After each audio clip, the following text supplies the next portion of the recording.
चलो, अपन ने पिछला क्लास में तो एसएसटी देखा था। आज किसका टर्न है? अपना साइंस का। तो क्लास 7th का साइंस का ये चैप्टर ऑलरेडी अपन स्टार्ट करके चुके हैं, पर मैंने वीडियो में तो नहीं कराया, बाद में करा देंगे, कोई नहीं।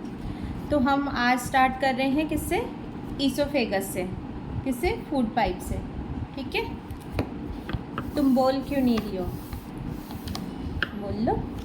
अभी स्टार्ट नहीं करा फिर। तो फूड पाइप को देखते हैं अपन। फूड पाइप को क्या बोलते हैं अपन? ईसोफेगस। ईसोफेगस। यहाँ पे ओ जो है ना साइलेंट होता है, तो ये ईसोफेगस हो गया। ठीक है, अपन डाइजेस्टिव सिस्टम को पढ़ रहे हैं यहाँ पे। तो देखो, oesophagus is a tube which runs from the back of the throat down the chest and open into the stomach. यानी हमारा जो बकल कैविटी है वहाँ से स्टार्ट होता है और कहाँ पर जाकर ओपन होता है? स्टमक में आता है। ठीक है, तो एक ट्यूब लाइक स्ट्रक्चर है जो कि run from the back of the throat, यानी हमारा जो थ्रोट है उसके पीछे की तरफ से जाएगा और चेस्ट में से होते हुए अंदर की तरफ जाते हुए हमारे स्टमक में जाके खुल जाएगा। ठीक है, when the food has been swallowed it move down the oesophagus through the progressive wave of contraction and relaxation of muscle in its wall to reach the stomach। जब भी अपन फूड जो भी फूड है वो खाते हैं, गटकते हैं, जो भी सॉलो करते हैं, तो उससे जो फूड है वो डायरेक्ट ऐसा नहीं कि स्लाइड करके अंदर चला गया। वो फूड ईसोफेगस में जो क्या होगा, कॉन्ट्रैक्शन होगा और रिलैक्सेशन होगा, उसके थ्रू वो धीरे धीरे धीरे धीरे धीरे आगे सरकते सरकते अपने पास रख देगा और जो वेव वो तो बाद की प्रोसेस है, वो तो स्टमक में अपना जो डाइजेस्टिव सिस्टम है उसमें अंदर होगा। पर ये अभी हमारा ओनली ईसोफेगस का क्या काम है? जो हमने फूड लिया ना हमारे माउथ के अंदर, जो भी गया उसको स्टमक तक किस प्रोसेस के थ्रू पहुंचाएगा? कॉन्ट्रैक्शन और रिलैक्सेशन की प्रोसेस के थ्रू। मतलब जो फूड है वो गया, फिर वो आगे से कॉन्ट्रैक्ट हुआ, फिर रिलैक्स हुआ, फिर गया, फिर आगे, इस तरीके से चलता हुआ वो फूड हमारे कहाँ पे चला जाएगा? स्टमक के अंदर चला जाएगा। ठीक है, फिर such a movement of muscles is called peristalsis. हाँ, करेंगे, पहले इसको कंप्लीट कर लेते हैं। तो ये जो मूवमेंट है, कॉन्ट्रैक्शन और रिलैक्सेशन, किसको बोलते हैं? पेरिस्टेलिसिस। पेरिस्टेलिसिस। ठीक है, यानी PERISTALISTALSIS। ठीक है, PERISTALSIS। ठीक है, अब है the food move in the entire alimentary canal by peristalsis. यानी जो पूरी एलिमेंट्री कैनाल, मतलब कि हमारा जो पूरा डाइजेस्टिव सिस्टम है, इसमें पूरी में जो फूड का आगे जाने का प्रोसेस है, लाइक माउथ से लेकर एनस तक का जो पूरा प्रोसेस है फूड का जाने का, वो पूरा प्रोसेस है किस मूवमेंट के थ्रू होता है? पेरिस्टेलिसिस के प्रोसेस के थ्रू होता है। Sometimes the food is not accepted by our stomach and is vomited out। कुछ फूड होते हैं जो कि डाइजेस्ट नहीं होते, हमारा स्टमक है उसको एक्सेप्ट नहीं करता, तो वो किसके थ्रू? वॉमिट के थ्रू क्या हो जाते हैं? वापस बाहर आ जाते हैं। बोलते हैं ना वॉमिट हो गया। वॉमिट किस वजह से होता है? क्योंकि कुछ वो बात डाइजेस्टेड नहीं हो सकते हैं। हाँ, जो अनडाइजेस्टेड फूड है वो वापस से हमारा स्टमक बाहर निकाल देता है। ठीक है, the wind pipe runs along the food pipe. Wind pipe जो हमारा है वो हमारे फूड पाइप के साथ साथ में ही, अगल बगल में ही चलता है। जैसे ये हमारी नोस्ट्रिल से जो पाइप जा रहा है वो विंड पाइप है, और हमारा जो मुंह से बकल कैविटी से जो पाइप जा रहा है वो कौन सा हमारा पाइप है? ईसोफेगस बोल दो या फिर फूड पाइप बोल दो। ठीक है, it carries air from the nostrils. जो विंड पाइप है उसके लिए दिया है, it carries air from the nostril to the lungs. यानी नॉस्ट्रिल्स यानी ये जो हमारे नाक के जो दोनों होल्स है उससे लंग्स तक जाता है, वो विंड पाइप होता है। If by chance food enters the wind pipe, अगर कोई तरीके से किसी भी वजह से अगर फूड हमारा विंड पाइप में चला जाए, वी फील चॉक्ड और गेट हिकअप्स, यानी हिचकी सी आने लग जाती है और हमें फील होता है कि एकदम कुछ फंस सा गया है। तो इस तरीके का होता है। तो कब होता है? जब विंड पाइप में हमारा कोई भी फूड पार्टिकल्स या किसी भी तरीके से थोड़ा बहुत भी फूड चला जाए तो हमें हिकअप्स फील होंगे या चॉक्ड फील होगा। ठीक है, फिर है it last only for a few minute. कुछ ही सेकंड्स की या कुछ ही मिनट की बात होती है जिस समय ये वाला फीलिंग होता है ना। ठीक है, the common remedy is drinking a glass of cold water. तो हिकअप्स रोकने के लिए या चॉकिंग रोकने के लिए अपन क्या करेंगे? ग्लास ऑफ कोल्ड वाटर अगर अपन लेंगे तो वो हमारा ये वाला प्रॉब्लम क्या हो जाएगा, सॉर्ट आउट हो जाएगा। ठीक है, यहाँ पे अपन को इसोफेगस का स्ट्रक्चर दिया हुआ है जिसमें ये देखो कॉन्ट्रैक्टेड मसल्स दी हुई, यानी कि सिकड़ी हुई, यहाँ से ऐसे दबी हुई दी हुई है, और यहाँ पर डायरेक्शन ऑफ फूड मूवमेंट, ये फूड दिया हुआ है तो इस तरीके से फूड आगे से रख गया, तो यहाँ पे रिलैक्स मसल दिया हुआ है। क्या दूसरे वाले में से कराना है? पेजी से सही है। इसी से कंप्लीट कर लेते ना, इसमें अच्छा दिया हुआ है बेटा, इसी में से करते हैं। देखो अब इसमें इतना सा ही बचा है ना, ये कंप्लीट हो जाएगा अपना चैप्टर। तो हम अपन ने डाइजेस्टिव सिस्टम में अभी क्या पढ़ा, इसोफेगस पढ़ लिया। अब नेक्स्ट क्या है हमारा, इसोफेगस है वो फूड कहाँ पे लेके जा रहा है, स्टमक में लेके जा रहा है। तो अभी अपन स्टमक को डिस्कस कर लेते हैं। देखो the stomach is thick walled muscular bag is flattened J-shaped with the lining that contain gastric gland। देखो हमारा जो स्टमक है उसका शेप किस तरीके का होता है, देखो इसमें इमेज में भी दिया हुआ है ना, जे शेप काइंड ऑफ, ये इस तरीके से दिया हुआ है। कैसी शेप है यहाँ पे, जे शेप टाइप की है। हाँ इसमें भी दिया हुआ है, इस वाला तो जे शेप टाइप की है। और जो ये है एक मस्कुलर यानी मसल्स का बना हुआ एक काइंड ऑफ बैग है, जिसमें किसकी लाइनिंग है, यानी किसकी वॉल्स में, अंदर किस तरीके की वॉल्स है, कंटेनिंग गैस्ट्रिक ग्लैंड, यानी इस स्टमक के अंदर कुछ ग्लैंड्स प्रेजेंट है, जो कि कौन सी ग्लैंड्स है, गैस्ट्रिक ग्लैंड, जो कि गैस्ट्रिक जूसेस सिक्रेट करती है डाइजेशन के टाइम पे। फिर these glands produce 3 important secretion in the inner lining of stomach. तो ये जो ग्लैंड्स हैं जो हमारे स्टमक की लाइनिंग में है, वो 3 तरीके की सिक्रेशन सीक्रेट करती है हमारे फूड के डाइजेशन में। तो फर्स्ट क्या है, म्यूकस। सेकंड क्या है, digestive juices containing pepsin. Third क्या है, हाइड्रोक्लोरिक एसिड। यानी ये 3 सिक्रेशन करती है। फर्स्ट हम क्या डिस्कस करेंगे, म्यूकस का डिस्कशन करते हैं। It protects the wall of the stomach from attack by acidic stomach juices. जो भी हमारे स्टमक में एसिडिक जूसेस सीक्रेट होते हैं उसको स्टमक की वॉल्स को प्रोटेक्ट करने का कौन काम करता है, म्यूकस। ठीक है, फिर है डाइजेस्टिव जूसेस यानी कंटेनिंग पेप्सिन। यानी डाइजेस्टिव जूस बोला जाए तो क्या है, हमारा एक काइंड ऑफ पेप्सिन है जो कि डाइजेस्टिव जूस है। They help in break down of the protein into simpler substance. तो पेप्सिन क्या करता है, break down of protein into simpler substances. वापस से बताओ क्या करता है digestive, breaking down of the protein into a simple substance. Yes, very good. फिर नेक्स्ट हमारा क्या दिया है, हाइड्रोक्लोरिक एसिड। हाइड्रोक्लोरिक एसिड यानी कि HCl, अगर अपन शॉर्ट में बोलेंगे तो क्या हुआ, HCl। ठीक है, the acid kills many bacteria that enter along with the food and provides the acidic condition needed for the action of digestive juices. यानी जो डाइजेस्टिव जूसेस है, पेप्सिन है, उसका एक्शन बहुत अच्छे से वो काम करे, इसलिए ये हाइड्रोक्लोरिक क्या करता है, एक एसिडिक एनवायरनमेंट बिल्ड करता है जिससे कि जो भी बैक्टीरिया और जर्म्स है वो क्या हो जाए, किल हो जाए हमारे फूड के। ठीक है, समझ में आया।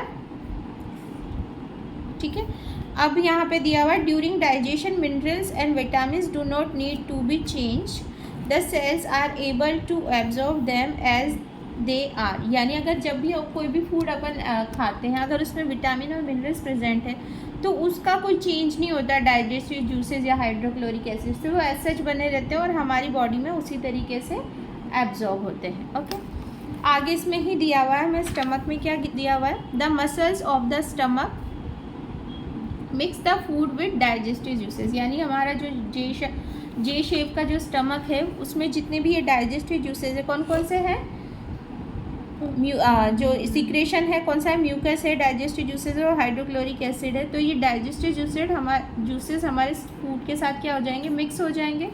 The food does get partially digest. तो यहाँ पर स्टमक में हमारा फूड क्या होगा, पार्शली डाइजेस्ट होगा। पार्शली डाइजेस्ट का मतलब है कि 100% डाइजेस्ट नहीं हुआ, कुछ ही पार्ट उसका क्या हुआ है, डाइजेस्ट हुआ है फूड का।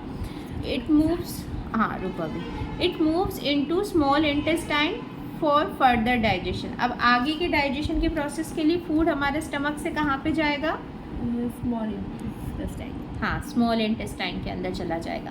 तो अपन स्मॉल इंटेस्टाइन को देखें, क्या दिया है, the small intestine are the site of complete digestion of food. यानी फूड का कंप्लीट डाइजेशन कहाँ पे होगा, स्मॉल इंटेस्टाइन में। कहाँ पे होगा, स्मॉल इंटेस्टाइन। यस।